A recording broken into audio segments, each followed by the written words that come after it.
Meus irmãos, que prazer enorme estar aqui hoje para esclarecermos a visão do Espiritismo sobre o doce Rabi da Galileia. Verbo que se fez carne e habitou entre nós. Pão que desceu do céu e deu vida ao mundo. Água viva que sacia a sede de justiça e de amor. Mestre divino, pastor das almas, terapeuta das multidões, Cristo de Deus. Jesus, este homem inigualável que nos ensinou o verdadeiro sentido do amor e da humildade. Com sua bondade, leveza e autoridade moral, encaminhava multidões, fazia adeptos por onde passava, curava e exemplificava o verdadeiro sentido da existência carnal. Símbolo de retidão, afabilidade e doçura, marcou todos os povos para sempre, com suas parábolas e sacrifício. Em nome dele, muitas religiões foram fundadas, eternizando na Bíblia Sagrada a receita da verdadeira felicidade e da paz despretensiosa e permanente. No Espiritismo, Allan Kardec dedicou um dos livros do Pentateuco Espírita apenas para desvendar suas parábolas inspiradoras, o Evangelho segundo o Espiritismo. E na Gênese, seus milagres foram solucionados e revelados. Na doutrina espírita, sabemos que ele é o guia, o modelo, a perfeição, o único modo de alcançar a Deus. E todos nós que estamos sobrecarregados, devemos ir a Ele, porque assim Ele nos aliviará, porque seu fardo é leve e seu jugo é suave. Mas o que Jesus representa para o Espiritismo? Ele realmente é o Salvador da humanidade? Qual a visão do Espiritismo sobre a infância de Jesus? E por que será que ele ensinava por meio de parábolas?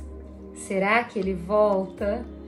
Se quiser nos acompanhar nesta jornada de aprendizado tão gratificante e significativo, fique conosco. Grande abraço. Olá, como vão?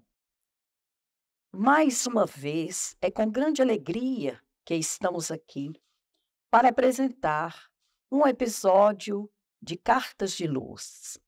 Este projeto nasceu do nosso desejo de também contribuir na divulgação da querida doutrina espírita. Pois bem, com as graças e a bênção de Jesus, nosso Mestre, nós então estamos dando início a mais este encontro, a mais esse episódio. Meu nome é Rosana Silqueira Paixão. Eu resido também em Montes Claros, exerço a função de juíza de direito e sou espírita há muitos anos. E como espírita apaixonada por essa doutrina, me propus, juntamente com uma equipe, a criar este projeto. Hoje, nós temos a satisfação, a alegria de ter conosco um convidado muito especial. Quero apresentar para vocês, mas antes vou dizer que ele dentre a sua biografia riquíssima, eu quero dizer que ele é autor de 2 livros de um conteúdo diferenciado, maravilhoso. O primeiro deles, que se chama Da Manjedoura a Emaús. E o segundo, Deus, antes e depois de Jesus. Naturalmente que todos já sabem de quem se trata. Mas eu quero chamá-lo aqui nesse momento, Dr. Wesley Caldeira. Muito prazer receber o senhor aqui. Aliás, foi difícil, mas vencemos as dificuldades, não é?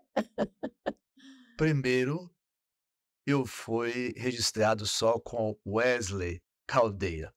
E hoje nós vamos dispensar os nossos tratamentos formais da vida profissional. Muito bem, quero abraçar as amigas e aos amigos do Espiritismo que acompanham o programa Cartas de Luz. Para mim é uma honra estar aqui. Parabéns, Rosana, pela iniciativa e pela penetração que o trabalho já vem alcançando. Obrigada.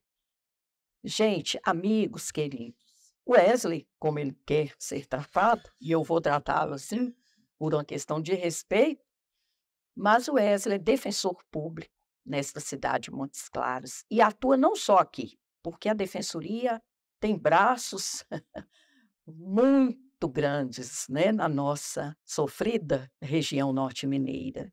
Um trabalho exemplar.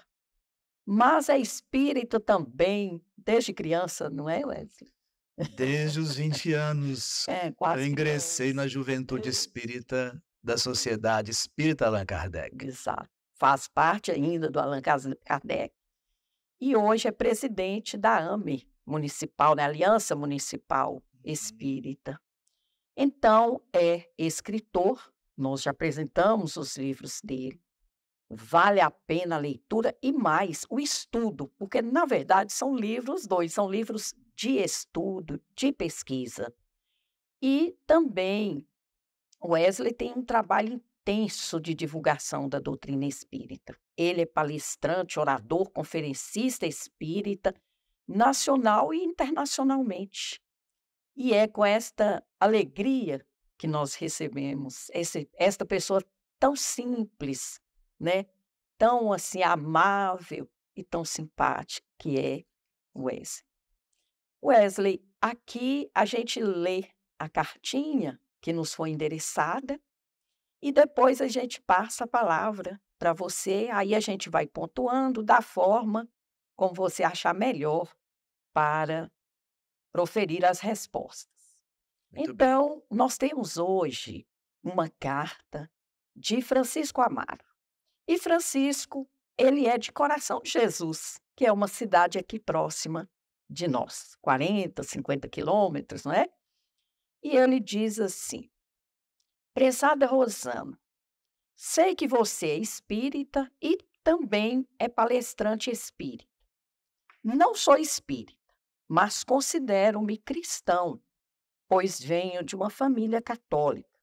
Entretanto, não me convencem certas crenças que a Igreja Católica mantém como dogmas de fé, sendo que algumas delas envolvem a figura de Jesus. Como não sou assíduo nos rituais da Igreja Católica, e como faço muitas perguntas e não recebo respostas que satisfaçam a lógica e a razão, sou tido como herege, um ateu, etc.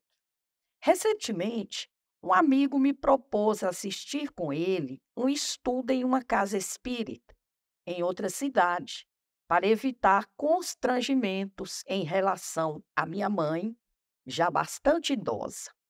Essa visita tocou-me profundamente e agora sinto muita curiosidade em temas abordados pelo Espiritismo, mas não desejo vincular-me a nenhuma casa antes de obter mais noções sobre esta doutrina espírita.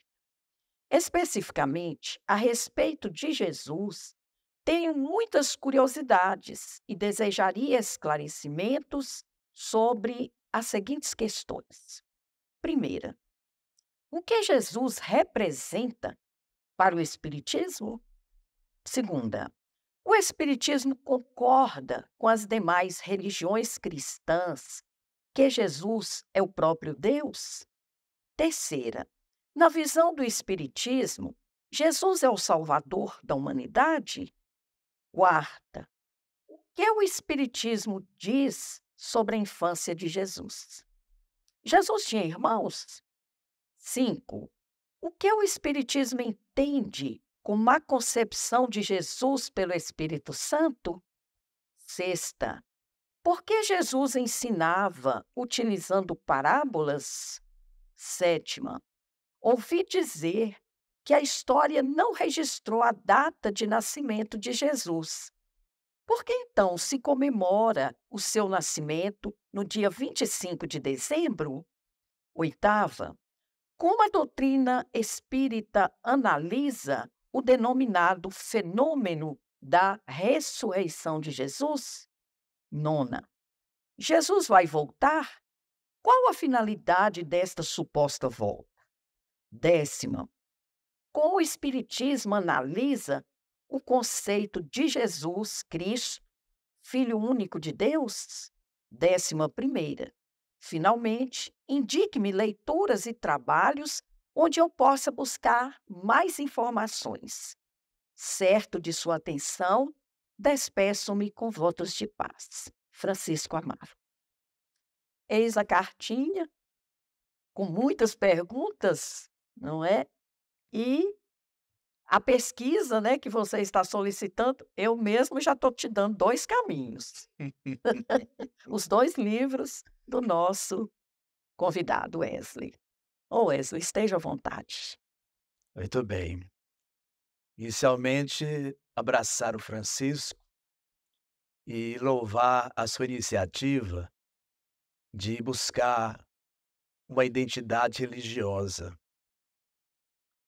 Nós muitas vezes cremos pelo hábito de estarmos inseridos num contexto de família ou de sociedade, onde nós não realizamos buscas, mas fomos envolvidos amorosamente pelas ideias religiosas, abraçadas pela família, pelo entorno. Mas identidade religiosa é uma coisa muito importante. A gente vai fazendo 15 anos de idade e começa a discutir consigo mesmo a identidade sexual de cada um de nós, os nossos parâmetros internos em relação à sexualidade. A gente aproxima dos 18 e a vida convida a pensar na identidade profissional. Que vocações se destacam em nós, que podem ser abraçadas como um caminho de inserção na produtividade e também, claro, na cooperação com a sociedade. Beiramos os 25, 27 e começa a despertar o interesse por uma identidade familiar. Quem seria ela? Quem seria ele? E os filhos? Empolga o coração do homem, empolga o coração da mulher, o desejo da maternidade, da paternidade. Mas de permeio a isso, Francisco e Rosana, nós somos seres espirituais. Nós não estamos adstritos a berço e túmulo. Nós antecedemos o berço, nós vamos seguir além do túmulo, nós jordaneamos a caminho da luz divina. Mas a identidade religiosa no planeta Terra, especialmente nos últimos tempos, tem sido uma coisa esquecida. Qual é a religião que fala ao meu coração?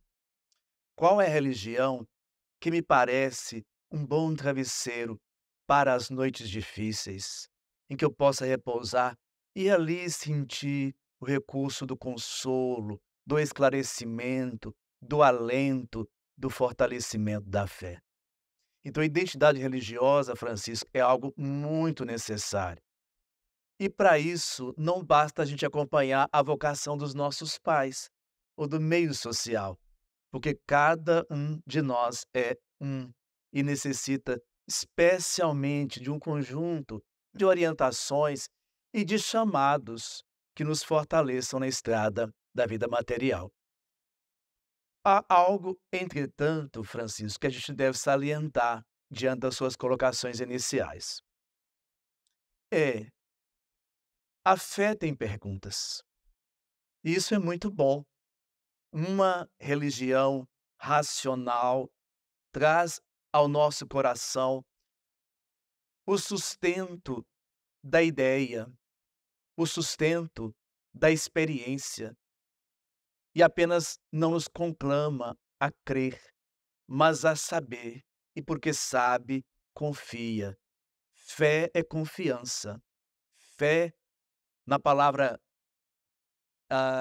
hebraica, emuná, traduz-se por firmeza interior, um estado de certeza interior. Ocorre que se a fé tem perguntas, a vida sem a fé não tem respostas.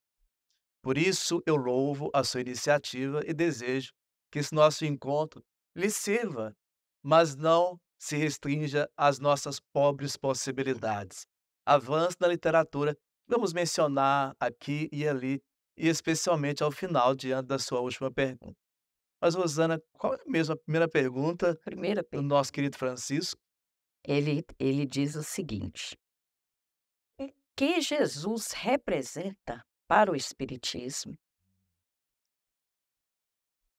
O Espiritismo nasce na França, dentro de um período onde a negação do divino e a contestação do cristianismo eram muito fortes.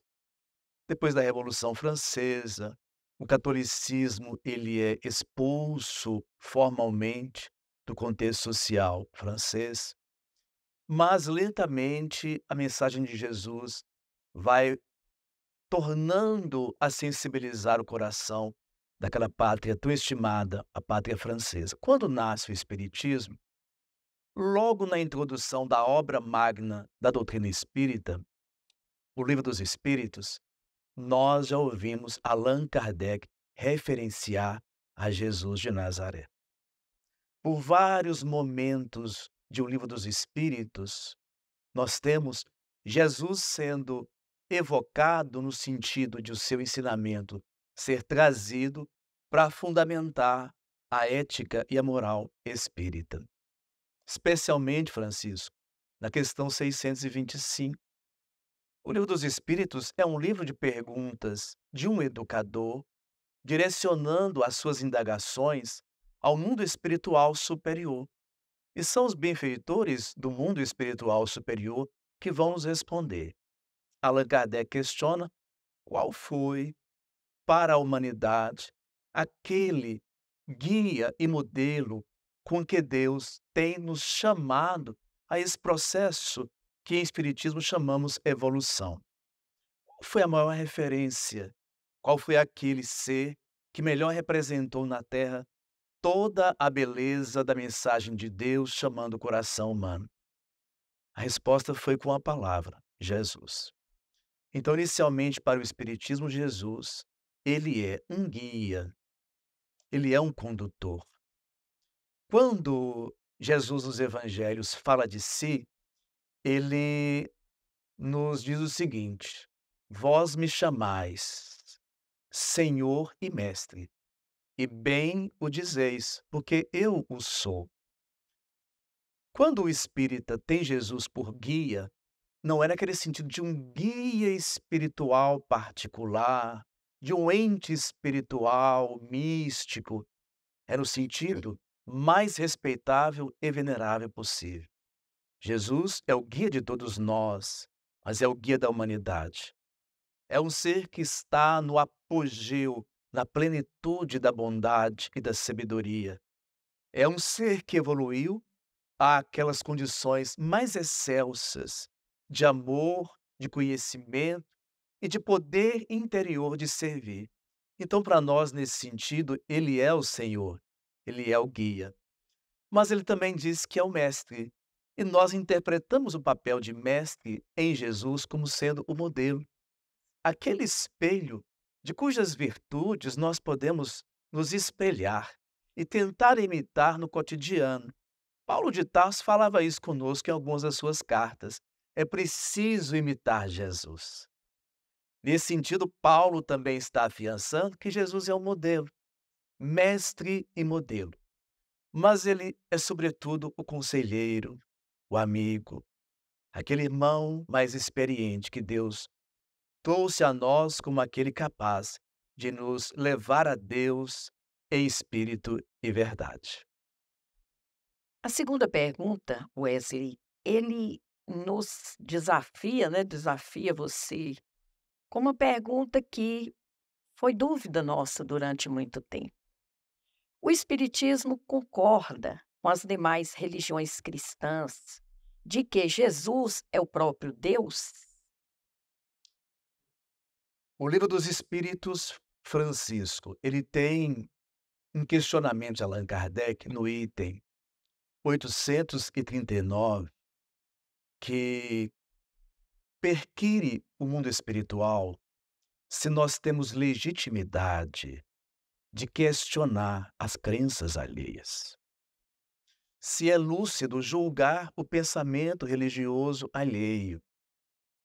Os espíritos respondem a Allan Kardec dizendo que julgar a crença alheia, primeiro, é faltar com a caridade. Em segundo lugar, é desrespeitar o direito ao livre pensar. O Espiritismo tem uma tradição profunda em torno da liberdade de pensar. Allan Kardec, em encarnação anterior, na Boêmia, quase na parte leste da Europa, ali por volta do final do século XIV, início do século XV, ele foi um educador. Ele era reitor da Universidade de Praga, era um sacerdote, era um condutor de almas. E essa encarnação anterior de Kardec não foi marcada como uma encarnação de um missionário de nenhum saber especial. Jan Hus não trouxe uma doutrina nova, um novo jeito de interpretar o cristianismo, uma nova forma de falar de Jesus. Segundo os historiadores terrestres, ele foi um apóstolo da liberdade de pensar. E por isso ele foi sacrificado. Quando ele volta no século XIX, a partir de 1804, renasce na França como Allan Kardec, ele busca de novo o caminho da educação e se faz um pedagogo. E um pedagogo que vai estudar com um homem muito especial, Henrique Pestalozzi, que foi um pai da liberdade de educar no respeito às diferenças que marcam cada criatura, cada criança, cada individualidade. Quando o mundo espiritual responde a Kardec que julgar a crença dos outros é desrespeitar a lei de Deus, de cada um tem o direito de se acolher e se proteger dentro das crenças que lhe fazem bem, é faltar com respeito ao direito do outro de pensar livremente. Então a gente não deve julgar a crença alheia, deve respeitá-la.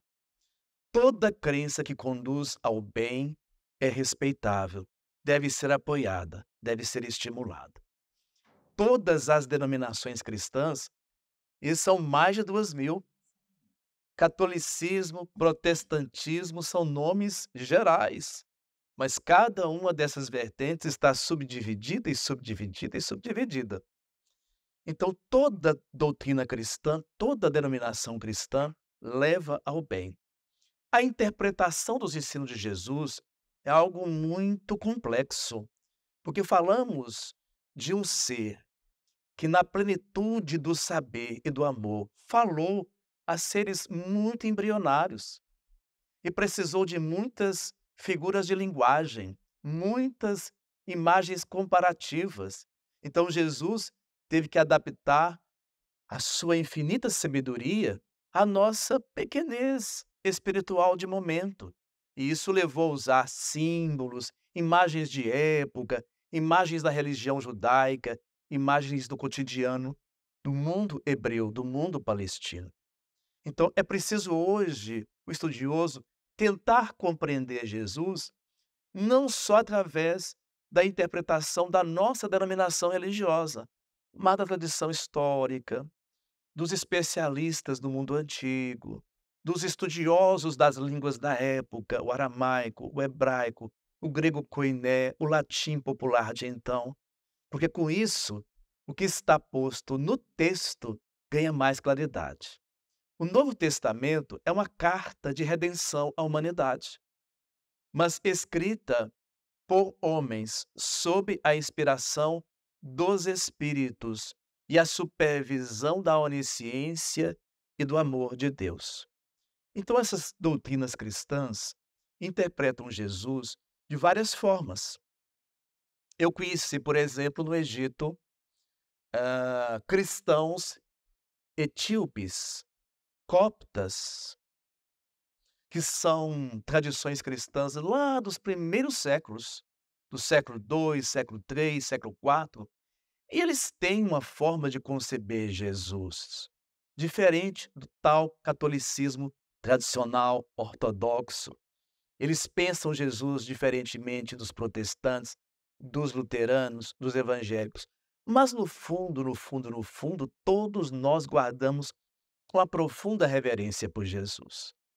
O Espiritismo não entende que Jesus é Deus. Se Francisco for ao texto de João, no capítulo 15, verso 15, vai poder ler Jesus afirmando aos seus: o Pai é maior do que eu.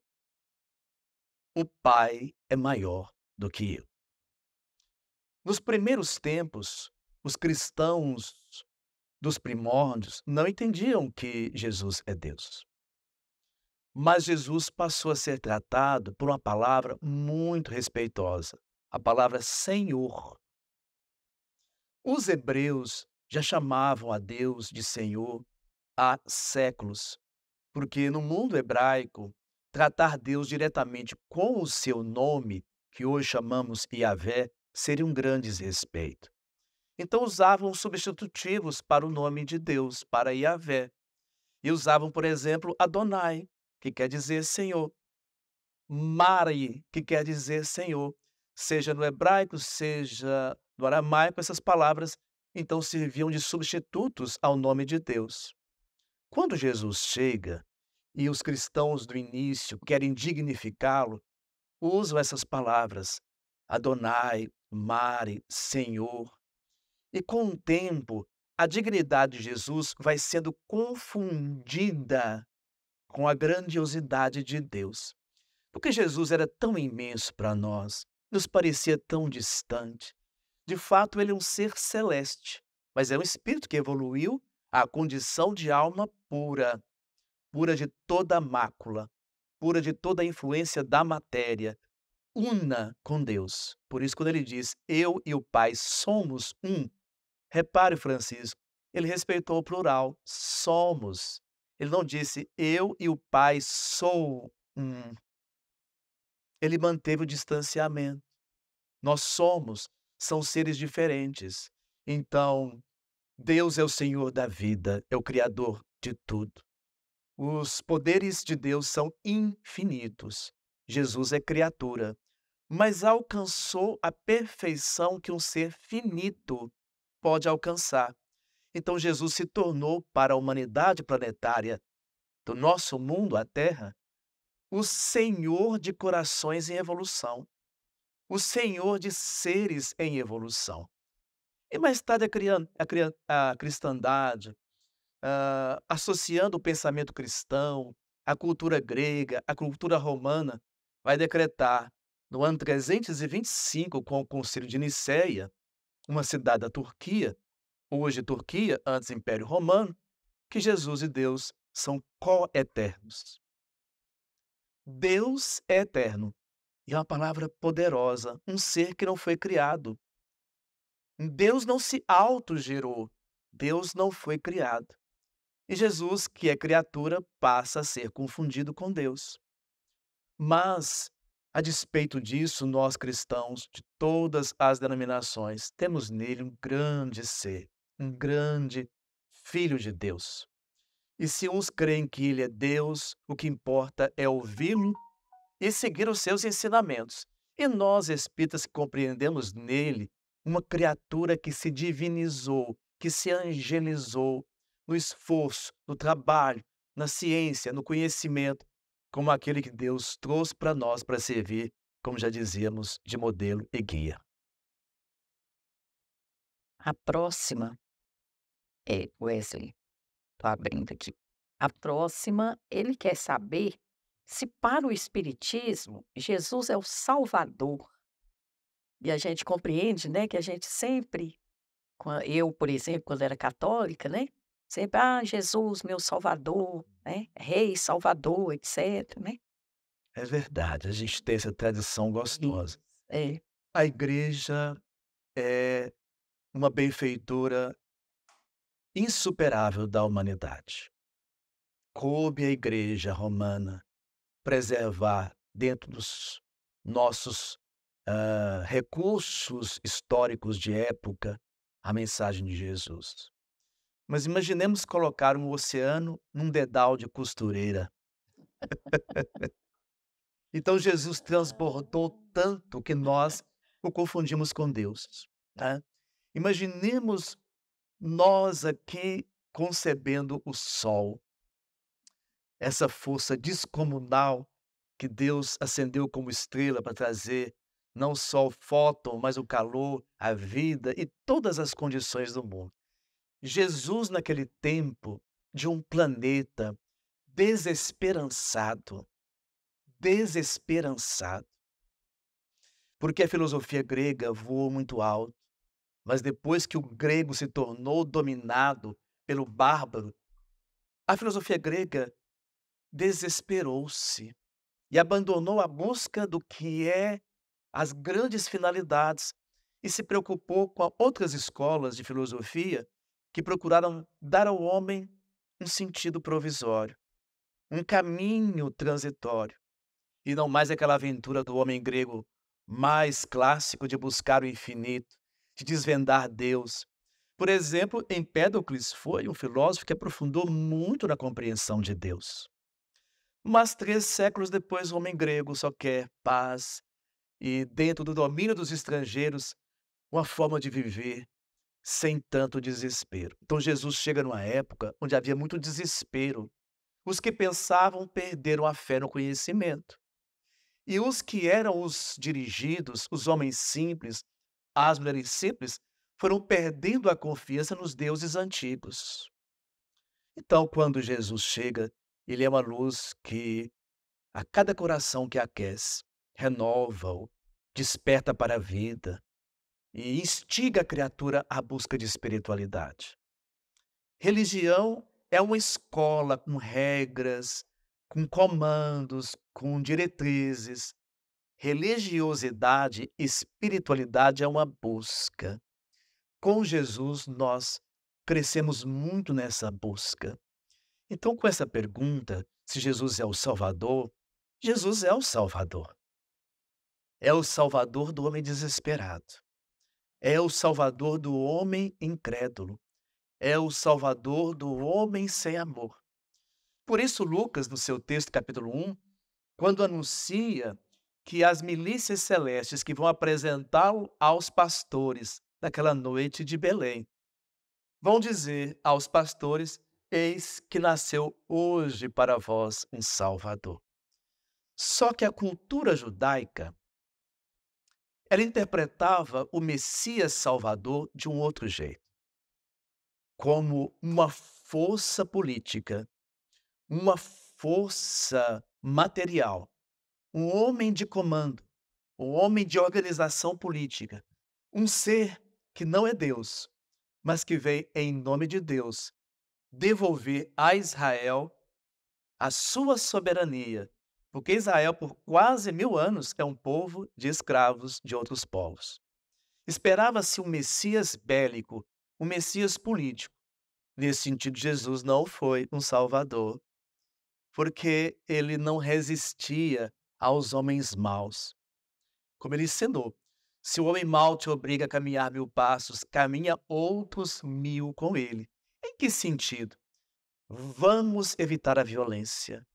Vamos aprender na restrição. Vamos aprender na carência.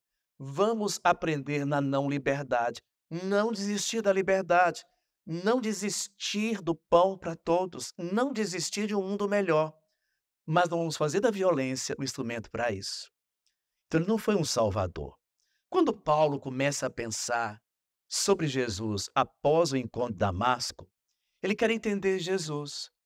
Ele começa a entender que Jesus é um salvador daquela mancha, daquele pecado que o casal original, Adão e Eva, teria transmitido à humanidade.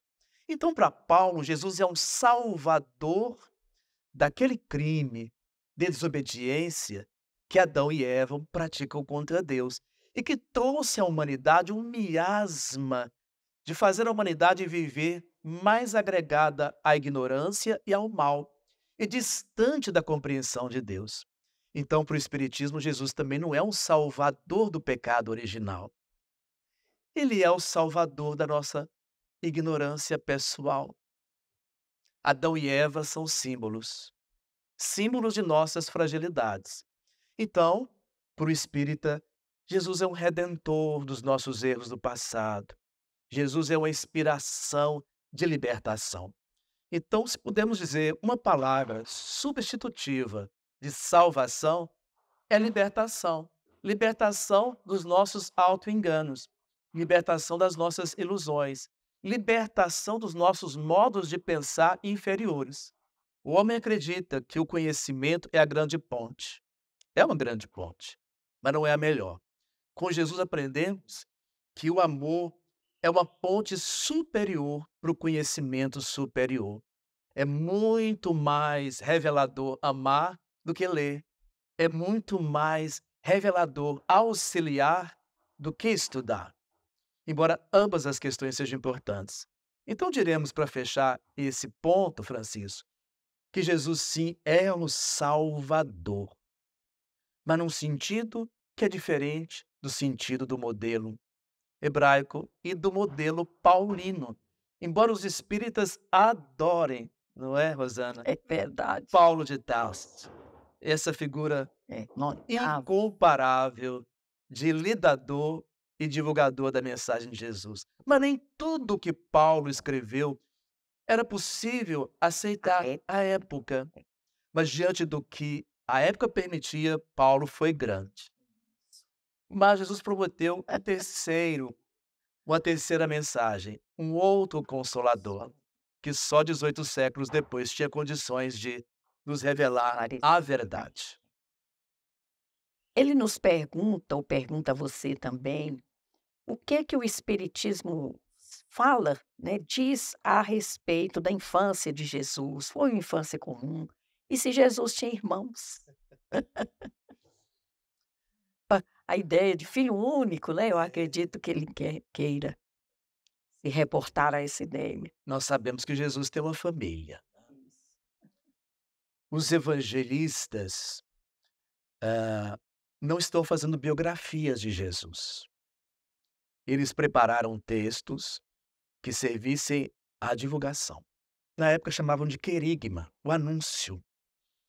Então a ênfase é em Jesus ser, Jesus exemplificação e Jesus ensino. É isso que está preocupando os evangelistas quando eles têm que escrever para públicos diferentes. Então Mateus, notadamente, escreve para os judeus. Marcos escreve para os romanos. Lucas escreve para o mundo helênico, aqueles povos que estavam agora aculturados à luz das experiências gregas. E João escreve quase 100 anos depois de Jesus nascer para a humanidade. É um evangelho universalista. Públicos diferentes, medidas humanas diferentes de compreensão. Tudo isso influenciou bastante. Então Jesus é apresentado como filho de José e filho de Maria. A tradição fala de Joaquim, o pai de Maria, fala de Ana, Santana, a mãe de Maria, mas o texto bíblico não traz tais nomes. São lendas do passado que têm muita possibilidade de ser real. Mas o texto fala que Jesus tinha irmãos. Irmãos. Mas nós estamos diante de um mundo, o mundo palestino, onde 3 línguas são dominantes. O maior domínio era do aramaico. Para os judeus, vinha na sequência o hebraico. O hebraico é uma língua um tanto culta para o povo comum da época, mas muita gente dominava o hebraico. E os sacerdotes, os escribas, claro, evidentemente dominavam muito bem o hebraico. O grego koiné, o grego popular, circulava muito. Então, na época, quem vivesse na Palestina sabia um pouquinho de aramaico, sabia um pouquinho de grego, sabia um pouquinho de latim e de outros dialetos que circulavam. E eram línguas pobres. O grego clássico não circulava por ali. Era o grego popular, vulgar, chamado koiné. línguas pobres. Uma língua como o português, né, o nosso inestimável português, o francês, não existia naquele tempo. Línguas sofisticadas, com um lexo muito abrangente, com a profusão de sinônimos, de antônimos, não existia. Então, naquela época, o mundo familiar judaico chamava pela palavra irmãos uma variedade de parentes. E se Francisco procurar o texto bíblico, vai descobrir que Maria tem uma irmã que é apresentada no texto. Pouco se fala dela, Maria de Clofas ou de Cleofas. Ela está no Calvário, ao lado de Maria de Nazaré, quando Jesus foi erguido. Ela é uma seguidora de Jesus, porque sai da Galileia, naquela última semana, para auxiliar Jesus nas tarefas coadjuvantes que o Mestre necessitava, para além dos auxílios que lhe prestavam os apóstolos e os discípulos. As mulheres foram seguidoras magistrais de Jesus. Ele não escolhe uma mulher para aparecer após a ressurreição por acaso. Ninguém aderiu melhor ao chamado de Jesus do que o coração feminino. Então, ela está seguindo Jesus e é irmã de Maria de Nazaré. E Maria de Clofas tem filhos. Mateus, no texto também chamado Levi, é filho de Maria de Clofas. Judas Tadeu é filho de Maria de Clofas. Nós temos ainda outros personagens que aparecem nos textos que são aparentados com Jesus. Um certo Tiago é chamado o irmão de Jesus. Mas, na verdade, todos esses são tratados, na nossa forma de ver, como irmãos de Jesus, são primos de Jesus. São filhos de Maria de Clofas.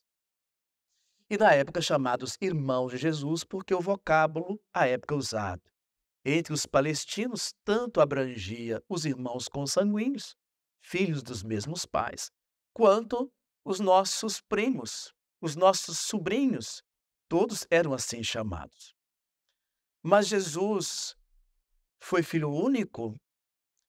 O texto fala em irmãos. E se eu interpretar irmãos como os primos, eu vou dizer que ele não teve irmãos consanguíneos, que ele foi filho único.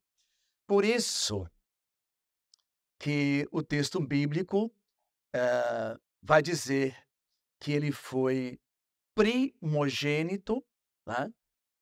E isso afasta os filhos de um outro casamento de José, como alguns às vezes defendem, que esses irmãos seriam filhos de José, de um primeiro casamento, e na viuvez ele se consorcia com Maria, mas se ele é chamado primogênito, ele é o primeiro filho de José. E na infância, Jesus viveu em Nazaré.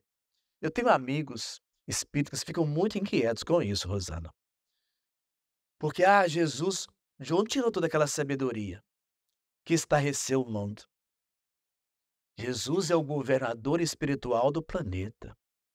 É um espírito que alcançou a perfeição há séculos e milênios. Jesus é um ser que alcançou a plenitude que uma criatura criada, que o ser inteligente e afetivo pode desenvolver. Então, alguns amigos pensam assim, ele foi para o Egito estudar com os hierofantes egípcios. Como que a luz do mundo pode precisar do alento da luz daqueles sacerdotes extraordinários, mas tão limitados do mundo antigo? Alguns defendem, e eu tenho uma parenta que é estrangeira e que conhece bastante a Índia, e para ela Jesus foi estudar com os rishis da Índia, tá? Com os mestres hindus. Como que a luz do mundo pode necessitar do conforto e do sustento desses pensamentos ainda tão permeados de superstições, tá? De preconceitos, de marginalizações? Qual era o mestre do passado que era aberto a todos, que se assentava com todos? De onde Jesus tirou esse amor de unir-se a todos, de fazer da sua mesa uma mesa de inclusão, dos sacerdotes egípcios, dos magos caldeus, dos pensadores persas, gregos, dos hinduístas mais elevados. Jesus tinha um sofrimento quando ele via alguém marginalizando alguém. Jesus amava os pequeninos, eram 5 grupos principais: as crianças, os doentes, os pobres, as mulheres e os estrangeiros. Doía-lhe uma experiência de presenciar alguém marginalizando alguém, especialmente alguém desses 5 grupos. Onde na terra alguém defendia isso? Uma mesa aberta. O judeu não se assentava à mesma mesa para comer com os estrangeiros. Os romanos detestavam os judeus, embora tolerassem os judeus, porque achavam que eles eram muito soberbos, muito exclusivistas. Jesus tem uma ciência para o saber e para o amar que ninguém tinha. Ele não foi viajar para canto algum.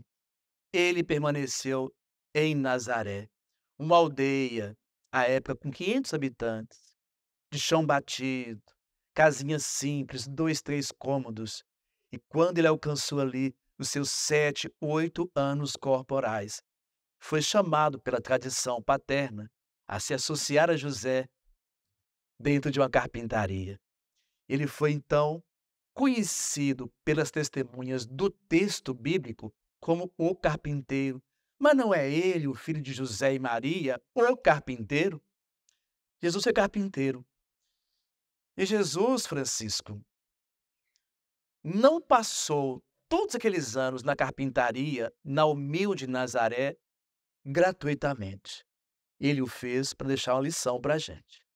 A lição da simplicidade, da humildade, a lição do respeito às tarefas simples, do respeito ao homem comum.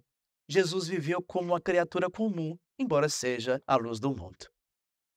Wesley, por que Jesus ensinava utilizando parábolas? E outra pergunta também, o que o Espiritismo entende como a concepção de Jesus pelo Espírito Santo? Que é uma questão também emblemática. Muito, muito discutida, né? O nascimento extraordinário de Jesus. Muito bem. O Espiritismo tem uma fonte de conhecimento que são os espíritos superiores. É uma revelação espiritual. Nós precisamos pensar, refletir, estudar. Nós precisamos desenvolver convicção, certeza, fé, confiança. Mas o Espiritismo é uma ciência revelada pelos espíritos superiores. O mundo espiritual tem tradições que guardaram mais fidedignamente a história do que os historiadores terrestres, que em geral são representantes dos vitoriosos e não dos vencidos. Então, o mundo espiritual tem nos auxiliado muito com informações sobre Jesus, sobre o seu momento, sobre a sua história, mas particularmente sobre o nascimento de Jesus extraordinário. O mundo espiritual não trouxe elucidação.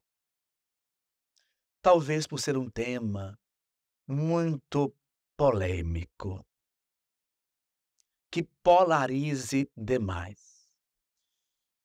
E se Jesus foi um ser que deixou uma história, foi um ser histórico, que deixou obras que alguns chamam milagres, que deixou palavras enigmáticas que alguns usaram para fundamentar dogmas, mas que deixou uma exemplificação moral incomparável, desde Allan Kardec aprendemos que não estamos ainda em condições de compreender certos aspectos da vida do mestre. Alguns episódios históricos são ainda difíceis de serem analisados. Um deles é esse nascimento extraordinário pelo Espírito Santo. Espírito Santo, ao tempo de Jesus, é o nome para um poder divino. Então está no livro Gênesis, lá capítulo 1, 2, que quando Deus vai fazer a criação do ser humano, ele molda uma imagem material. E a argila é o parâmetro, né? Mas é só uma referência à matéria, ao mundo orgânico, às moléculas orgânicas, né? Então ele sopra nessa forma um hálito. Esse hálito é chamado na Bíblia de ah, ah, Espírito Santo, em tradução para o português. Mais tarde, o cristão vai entender que três forças são iguais: Deus, Jesus e o Espírito Santo. Três substâncias iguais, coeternas, não criadas e que são Deus de alguma maneira. Deus trino. Mas na época de Jesus, essa compreensão não existia. Então, o Espírito Santo era o poder divino que sustentava a criatura. Então, vai dizer Lucas que o Espírito, Gabriel, irá dizer a Maria que ela não se preocupasse com o fato de não conhecer homem, que é um eufemismo para relações sexuais, na época. Porque a sombra de Deus irá cobri-la com o Espírito Santo, com esse poder. Mas nós não sabemos. Mas deixamos conselhos. Nunca, em nossas aventuras de investigação, desmerecer, desrespeitar Maria de Nazaré, tomando-a por uma mulher comum, no sentido de uma pessoa capaz dos vícios e dos enganos comuns. Maria é um anjo tutelar do cristianismo. Maria é a mãe de Jesus, é um espírito de grande nobreza. E a sua condição evolutiva da época, incapaz dos erros humanos comuns. Então não sabemos perfeitamente o alcance dessa expressão. Algo extraordinário aconteceu. Nós estudamos isso num dos capítulos do livro Da Manjedoura a Emaús, chamado Serva do Senhor. Então, Francisco, nosso tempo é curto e as palavras podem nos trair. Leia, por gentileza.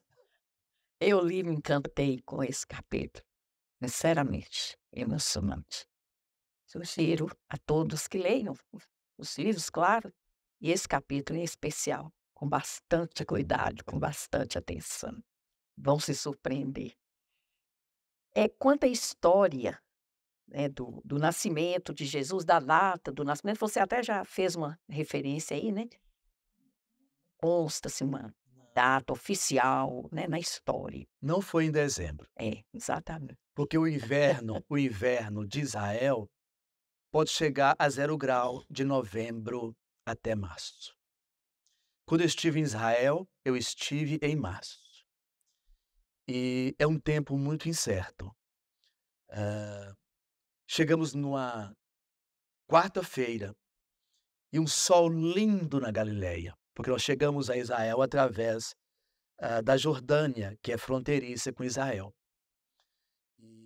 Estava um tempo lindo, lindo, lindo. Fomos passear, conhecer as cidades da Galileia e depois fomos para Jerusalém.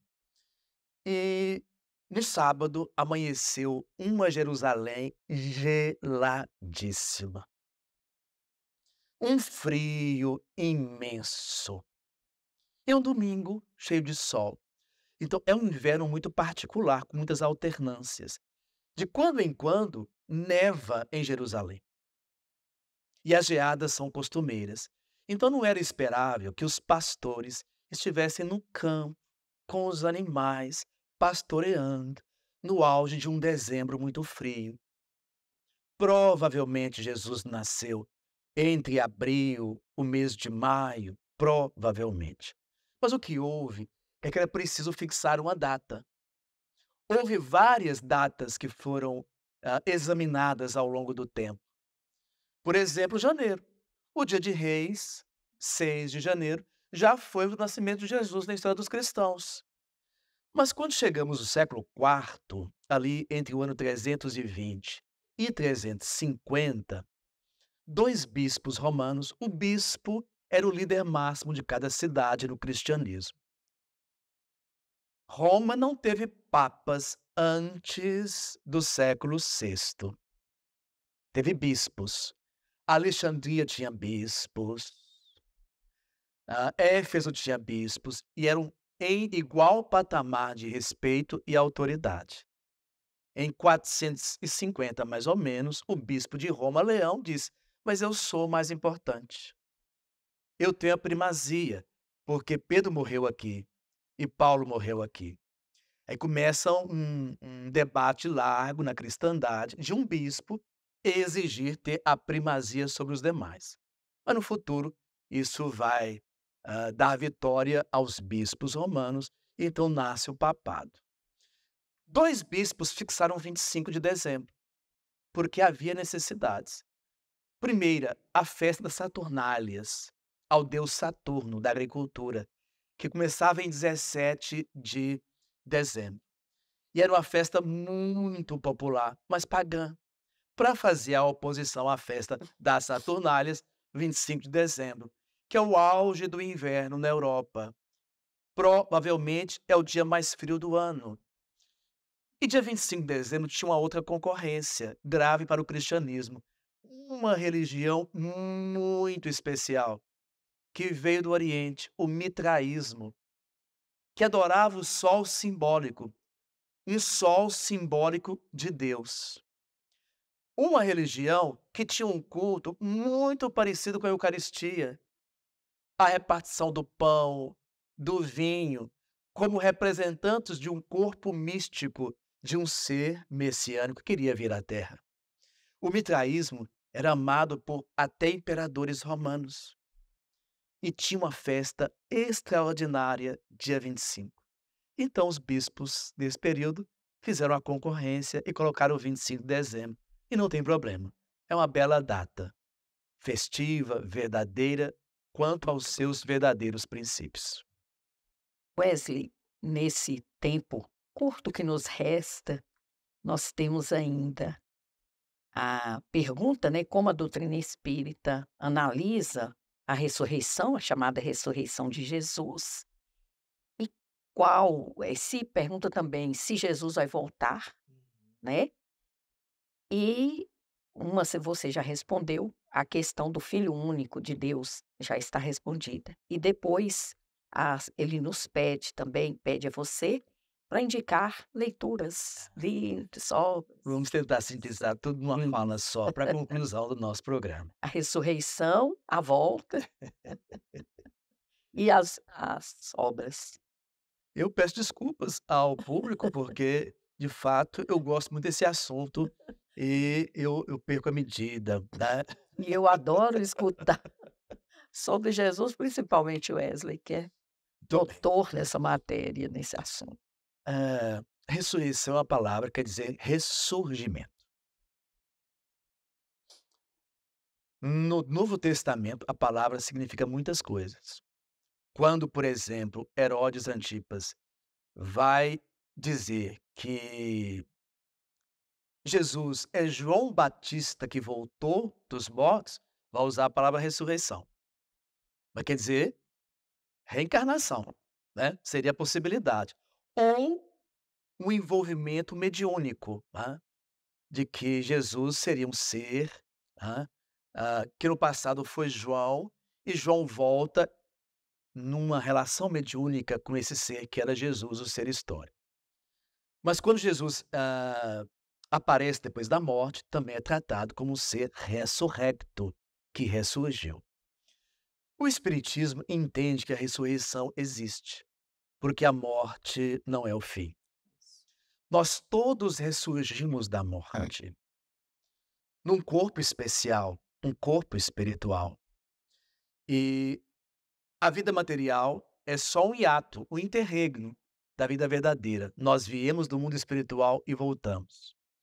Então a ressurreição de Jesus é entendida no Espiritismo como as aparições de Jesus depois da morte do seu corpo físico, num corpo especial, o corpo espiritual. É claro que isso está atrelado a um dogma, o dogma da ressurreição como um evento histórico que purificou a humanidade com o sangue de Jesus do pecado de Adão e Eva. Mas é outra vertente. E Jesus, então, é tido na cristandade como um Messias ressurrecto, que sobreviveu à morte, que voltou da morte e que voltará no futuro. É a Para os pergunta. católicos e protestantes, para julgar as criaturas, tá? Jesus nunca marginalizou ninguém, nunca julgou ninguém. A adúltera, onde estão os que te acusavam, mulher? Todos se foram, Senhor. Ninguém te acusou, nem eu tampouco. Vá e não voltes a pecar. Não voltes a errar. Então se espera que Jesus venha julgar, que ele venha das nuvens, como Paulo escreveu, que venha um séquito de anjos, que vai acordar os mortos dos túmulos, que voltam a reviver nos corpos que tinham, que os vivos são arrebatados ao céu e passam por um julgamento. Essa é a segunda vinda ortodoxa. Para o espírita, Jesus é um modelo, é um guia, é um símbolo do que nos devemos transformar pouco a pouco na jornada da evolução. Então, ele de volta é ele aqui. É ele aqui. Mas, gente, é ele sobretudo em nossas mãos, em nossas obras. A parousia, a segunda vinda, começa aqui, ilumina aqui, mas transforma o mundo através das nossas mãos. Wesley, esta última fala, então, quase me vieram as lágrimas. Mas e as obras? As obras. Final. Francisco, o livro A Gênese foi publicado por Allan Kardec em 1868. Lá nós temos duas partes no livro. Na parte 1, tem o capítulo 2, chamado Deus. É fundamental para entender como o Espiritismo nos mostrou Deus de uma maneira mais profunda, a partir, inclusive, da incomparável contribuição de Jesus. E na segunda parte de A Gênese, lá no capítulo 14, talvez seja o 15, tem um item chamado a superioridade da natureza de Jesus. Se você conjuga os dois textos, você entende perfeitamente como que o espírita sente e ama Jesus. Mas tem um outro texto do Codificador, de Allan Kardec, que vem bem mais tarde, depois da sua morte, que ocorreu em 1869. Chamamos Obras Póstumas. É uma reunião de textos encontrados e que vem à publicidade mais tarde. Lá tem um capítulo chamado A Superioridade da Natureza do Cristo. Esse material é insuperável. Mas você me perdoe, Francisco, porque eu acho que essa é uma boa contribuição que a Federação Espírita Brasileira publicou agora em 2021. Foram muitos anos de pesquisa e eu creio que vai ser também uma contribuição subsidiária àquilo que Kardec revelou para nós. Perfeito. Wesley, que pena. Que pena. Queria te agradecer muito e queria voltar a palavra para que você fizesse as suas considerações finais, já que o tempo está. Mas nós vamos voltar, porque esse assunto, como foi só um panorama rápido, né? Muito profundo, por sinal. Mas a gente vai fazer novamente o convite, nós vamos novos encontros. Quero me despedir do público de Cartas de Luz, dizendo que eu sou espírita, imperfeito, mas eu sou espírita. Nascido aqui, criado aqui, toda a minha formação vem daqui de Montes Claros. Eu sou espírita e fico muito feliz por ser espírita. E termino e me despeço lembrando o vice-presidente da Federação Espírita Brasileira, Ignácio Bittencourt. O espírita representa para a sociedade atual Uau! O precursor dessa moral que vai ilustrar o futuro da humanidade. Todo espírita é um predestinado, trazendo nos tímpanos e nas retinas vozes do outro mundo, mas é também um pintor, um paisagista, que com o próprio sangue do esforço traz para a terra as telas do bom exemplo. Ele é um tarefeiro, ele é um regador. Com o seu suor, ele rega a lavra do bem. Vamos trabalhar pelo Espiritismo no norte de Minas, meus irmãos, minhas irmãs. Até depois. Gente, e nesse link aí de nós, trabalhadores espíritas, nesta seara tão imensa, tão gigantesca, Jesus nos convidando a todo momento e Emmanuel nos dizendo que uma caridade particular que nós podemos fazer para o Espiritismo é a sua divulgação. Cartas de luz. Estamos tentando promover essa nossa tarefa, porque nós somos ainda, eu pessoalmente, muito pequena, muito. Ainda não aprendi a amar como Jesus nos ensinou.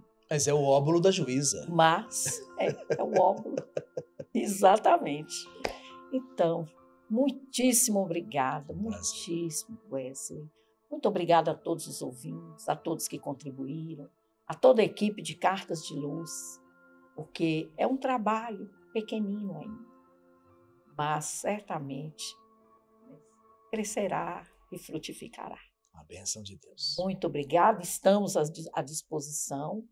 Vamos receber as cartas com muito carinho. cartasdeluzmoc.com, gmail.com. Estamos às ordens e em breve, retorno, viu, Wesley? Obrigado a todos. Muito prazer.